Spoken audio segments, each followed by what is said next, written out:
Okay, one quick update before the maiden flight. Last update, I hope.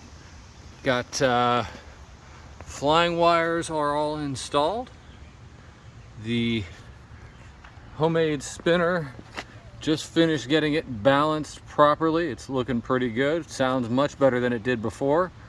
The engine details I'm happy enough with. I'll fix the other pipe later, but I think it looks pretty darn good so far. You see the guns back there.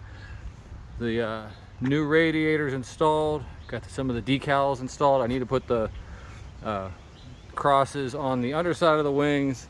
No time to do rib stitching before Flite Fest. If she survives Flite Fest, she'll get it afterward. A little bit of touch up to do on some of the paint in a few places, but she looks pretty cool if you ask me.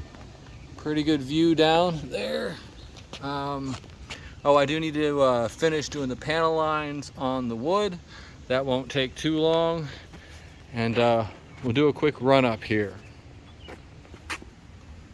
Let's see if I can do this with one hand.